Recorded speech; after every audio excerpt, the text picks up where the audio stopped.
Emerson Pansieri está na área, com detalhes do Cruzeiro aqui no Rádio Esportes. Caminho definido na Sul-Americana. Um abraço, boa tarde, Pansi. Boa tarde para você, Cirilo. Um abraço também a quem nos acompanha aqui no Rádio Esportes, Itatiaia, Grande Simões, Pansi, nossa audiência aqui da Rádio de Minas. Definido o caminho do Cruzeiro na disputa da Copa Sul-Americana. Ontem fizemos aquela cobertura pra lá de especial aqui na Rádio de Minas, com os detalhes, né, desse caminho que o Cruzeiro vai percorrer, com o nosso Damião também, com entrevistas e todos os detalhes da sede da Conmebol. O Cruzeiro no grupo B, né, ao lado de Unión La Calera do Chile, Universidade Católica do Equador, né, que manda seus jogos em Quito, e Alianza da Colômbia. O time da Alianza da Colômbia, que está atualmente jogando na cidade de Valledupar, né? É uma cidade que fica um pouco mais longe, por exemplo, de Bogotá, de Barranquilha, e o Cruzeiro sabe e começou a estudar essas logísticas. Cirilo, bora passar então, pelo menos, essa ideia de semana dos jogos? Vamos lá. Os jogos do Cruzeiro ficaram o seguinte em relação à semana, né? Porque ainda não tem essa definição de datas certinha.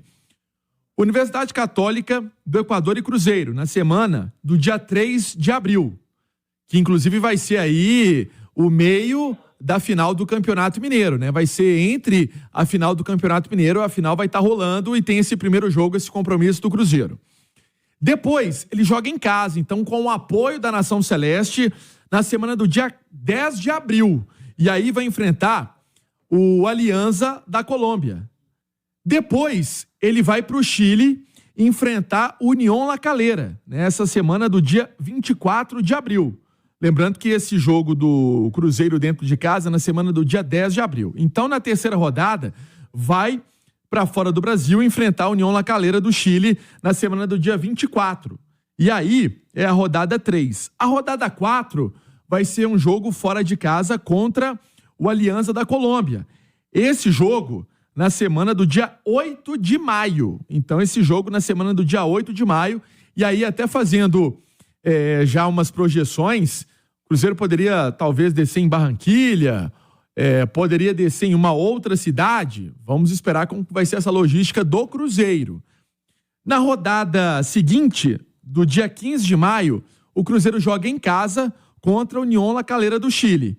E aí fecha esse grupo B, né, na rodada meia dúzia, contra a Universidade Católica do Equador, na semana do dia 29 de maio. Vale destacar, Cirilo, algumas questões. O Cruzeiro, para esse duelo contra a Universidade Católica do Equador, já pega altitude.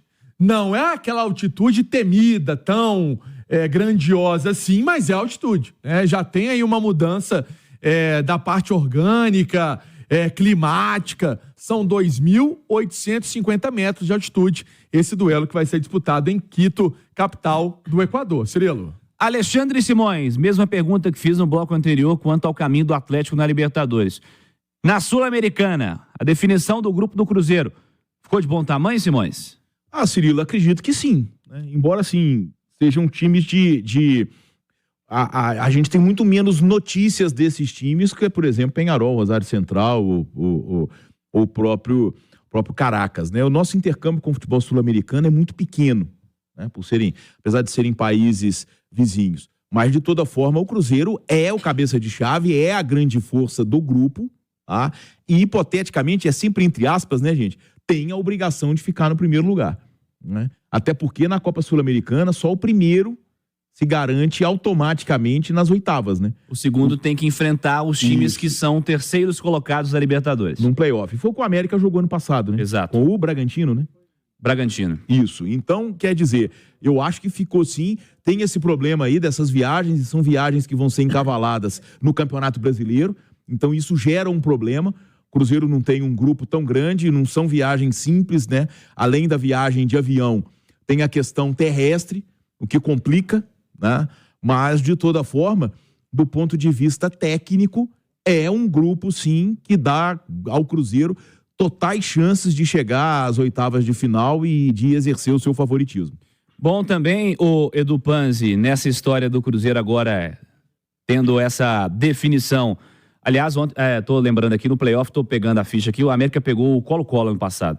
Foi o Colo-Colo, isso. Mas tem o enfrentamento seguinte também com o Bragantino nas oitavas de final da Sul-Americana. Dessa história do Cruzeiro, a definição dos adversários, Edu, a notícia boa também é que não tem aquela história de caldeirões, né? Que em muitos cenários é algo que interfere bastante em competições continentais. Não, é chato, né? Podendo evitar é sempre bom, mas o Cruzeiro, a notícia ruim para o Cruzeiro é que a primeira partida é justamente contra a equipe mais forte do grupo depois do Cruzeiro, que é a Católica do Equador. Quando eu falo mais forte, não é que seja um adversário de muita qualidade, não. É porque a Católica é melhor do que a União La Calera e que o Alianza. O Alianza é mais fraco, assim, disparado. Acho que no Cruzeiro não vai ter problemas diante do Alianza. O grande adversário contra o La Calera vai ser talvez a grama sintética do estádio, porque o time também não é bom, é um time bem fraco. Agora, a Católica do Equador já é um time que briga mais na ponta da tabela nos campeonatos equatorianos. Tem a questão da altitude, que não é a maior de todas, mas é sempre chato, sempre incomoda, e é uma viagem entre as duas finais. E justamente o time com mais qualidade entre os 3 adversários do Cruzeiro nessa fase de grupos. E a Sul-Americana tem essa questão, né? Classifica só o primeiro, o segundo vai para uma repescagem. Se você começa perdendo, você já tem que ligar alerta, né? Então é bom começar pontuando, começar de preferência vencendo os seus jogos. E ficou muito chato essa questão dessa estreia, tanto de Cruzeiro quanto de Atlético, no meio das finais do campeonato estadual. Tomara que não seja tão grande o problema, mas tá pintando aí um problemão para os dois. Vamos ver a definição de tabela. Vai passar a definição da Conmebol, primeiramente, para a definição de datas e horários das decisões do estadual. Das principais decisões do país, né? Dos 4 grandes estados, né? Dos 4 grandes polos do nosso futebol, Minas Gerais vive esse problema. O Rio Grande do Sul deve viver, né? O Grêmio na Libertadores, o Internacional na Sul-Americana, a gente imagina que eles vão avançar. O São Paulo, acho que o Palmeiras deve passar do Novo Horizontino, pode pegar o Bragantino, que está na Sul-Americana. Aí só o Rio que não teria esse problema, porque o Flamengo contra o Nova Iguaçu não está em final nenhuma. É que o Palmeiras provavelmente deve ser jogo de TV, vai pra quarta, né? Não, o Flamengo também, mas a questão que eu estou dizendo é Minas e Rio Grande do Sul. Porque são 2 polos que não são times muito da quarta-feira, né? Isso. Porque a quarta-feira, Flamengo, Palmeiras, São Paulo, Corinthians, que está na Sul-Americana. Então, pode acontecer de um time jogar na quinta na primeira rodada e o outro jogar na terça na segunda rodada e ficar sem data para fazer a final estadual. Isso é mais uma prova de que o nosso calendário é completamente equivocado. Os campeonatos estaduais tinham que encerrar antes do início dessas competições internacionais. E essa data FIFA agora, era muito melhor jogar agora e ter uma parada durante a Copa América, quando vai estar rolando Campeonato Brasileiro, Libertadores e Copa do Brasil. Quer dizer, um calendário completamente equivocado, tá? E que vai prejudicar os clubes, não reagem a isso. Gasta-se mais tempo com o que interessa menos, né? A verdade é essa. Pansieri. Ô Cirilo, deixa eu só fechar esse primeiro tempo aqui, só para falar um pouquinho mais da Universidade Católica do Equador. Sabe qual é o apelido dele? Los Celestes. Ué, parecido.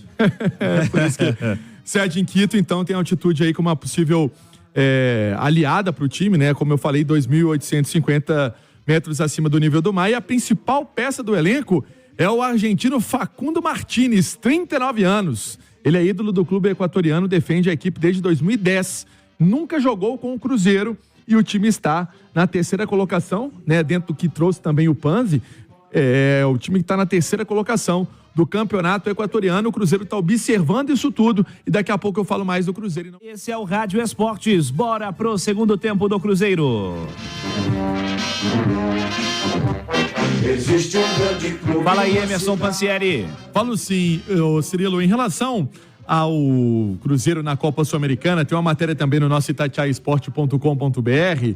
Sabe quem já jogou em um dos clubes, ô Cirilo? Quem? José Cifuentes. Em qual deles? Ele jogou e fez base na Universidade Católica de Quito. Opa! Inclusive, então, tem até a matéria lá. Pode passar o mapa da mina, então. Conhece a turma lá, conhece um pouco da estrutura. O volante de 24 anos se destacou logo na primeira temporada como profissional. Em 2016, ele marcou 7 gols em 9 partidas, né? quando tinha apenas 17 anos, Cirilo. Ou seja, até por esses números, dá para ver que não era um volantão, era um volantão mais de chegada, né? E a gente já percebe que é a característica até do Cifuentes em alguns jogos do Cruzeiro, marca, mas também sai para o jogo. Isso que vem chamando a atenção também do próprio técnico Nicolás Larcamon. Então, conhece bem aí o adversário, o José Cifuentes. Detalhe importante, e tem a ver com grana, porque ontem nós falávamos e você detalhava primeira fase, fase de grupos, o mérito deportivo, né, que é a vitória, você passava todos esses detalhes. E aí, eu fiz um apanhado aqui, o Cruzeiro pode faturar até 49 milhões de reais nesse grupo B. Eu até coloquei aqui, 900 mil dólares que o Cruzeiro pode ganhar. O Cruzeiro pode ganhar 900 mil dólares pela fase de grupos. Isso já é garantido, né? Isso já é meio que certo. É o jogo em casa. Quem tá no YouTube tá vendo agora detalhado, em dólares, né, Pansieri? Tem valor o jogo em casa, a fase de grupos. O mérito desportivo. É vitória, né? É vitória. Se vencer o jogo, você ganha. Isso e aí, em casa ou fora? Em casa ou fora. E aí depois tem o detalhamento a cada fase, né, Pansieri? Isso. E aí, pode colocar aí 155 mil dólares a cada vitória, né? Então, 115. 115 a cada vitória. Então... V5 dá 600 mil quase. Nessa faixa. É uma boa grana, né? É uma grana boa. Tá dando quase 550 mais ou menos. Eu já pago o voo fretado, né? Se ganhar fora, né? A Copa Sul-Americana, a Conmebol ajuda no voo fretado, né? No voo fretado, acho que não. Acho que ajuda na passagem. Eu não sei se isso consegue fazer hospedagem, alguma coisa. Não. Mas porque, por exemplo, a CBF, ela, em algumas formas, ela dá ajuda. o número X de passagens. Exatamente. Então, enfim, são números importantes que mostram também essa parte econômica da competição na vida do campeão. E aí pode chegar, mais ou menos, fazendo essa somatória aí, Cirilo, 49 milhões de reais, que é uma grana importante também para a manutenção, para a contratação. Enfim, eu tô colocando os melhores mundos aí pro Cruzeiro de um título de Copa Sul-Americana. E esses valores que a gente tá colocando no YouTube agora pra turma, quem não tá, bora pro YouTube da Itatiaia, Itatiaia Oficial e @Itatiaia Esporte, eles podem funcionar também, a Sul-Americana pode funcionar pro Cruzeiro, Pansieri, como uma compensação, porque essa grana da Copa do Brasil, uma projeção de passar pelo menos 3, 4 fases aí, é uma grana que o Cruzeiro contava com ela. Contava. Então, cara, a Sul-Americana, que paga 115 mil dólares por vitória, que paga 300 mil dólares aí garantidos, essa questão de jogos em casa, e aí depois você tem valor de 600 mil dólares em oitavas, 700 mil dólares em quartas de final, 800 mil dólares numa semifinal, a garantia de 2 milhões de dólares se chegar à final e 6 milhões de dólares se você for campeão, são valores que vão compensando um prejuízo que o Cruzeiro teve por questões esportivas, uma eliminação que ninguém acreditava, né? E é interessante, né? Porque o título da Copa Sul-Americana daria o quê? Cerca de 10 milhões de dólares? Você fala 6 somando milhões, tudo, né? 6 milhões, mais as 800 mil da semifinal, com 700 das quartas. É menos que o Matheus Pereira, hein? Dá 75% de Matheus Pereira. Matheus Pereira é 12, né? O Matheus Pereira é 2 títulos da Sul-Americana, porque o campeão leva 6, né? O mercado tá uma loucura, né? Por isso, né, que o Cruzeiro pensa nessa contratação em definitivo, mas em modos, vamos colocar assim, normais, né? Que pode diluir, inclusive, esse pagamento.